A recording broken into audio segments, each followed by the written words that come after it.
meron pa tayong 84.7% na hindi pa nakakapag-subscribe sa YouTube channel ko.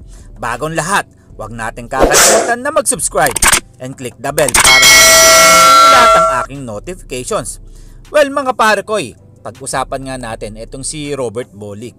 Si Bolick nga nakauwi na nga sa bansa natin, sa bansang Pilipinas. Dahil alam naman natin medyo maselan nga ang kanyang dahilan. Dahil ang kanyang asawa nga maselan nga sa pagbubuntis.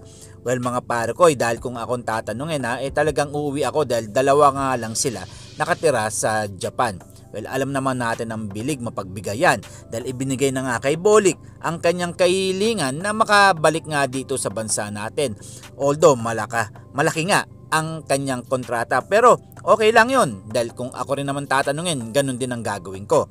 Well, si Bolick nga hindi rin natin alam kung pagkatapos nga ng panganak ng kanyang asawa maglalaro pa siya sa PBA. Well, syempre hindi naman mawawala dyan ang SMB, Barangay Ginebra, pati na rin ang TNT. Less point guard nga ang Barangay Ginebra, pero loaded naman ang SMB. Well, ang TNT katropa nga pwede rin siya ron makapaglaro.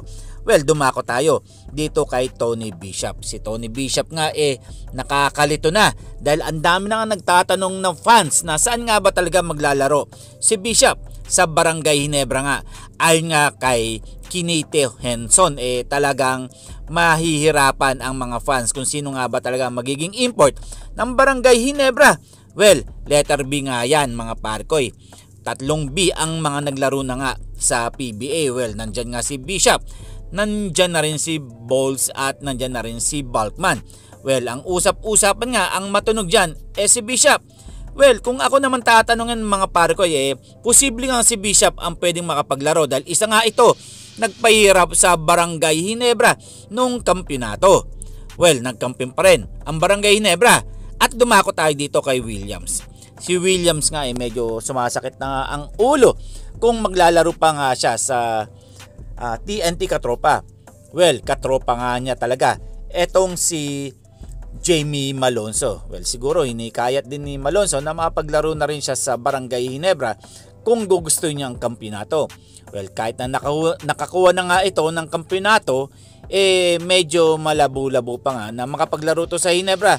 Well, alam naman natin na hindi naman basta-basta ibibigay ng TNT katropa itong si Williams. Well, maraming butas ng karayong pagdadaanan yan.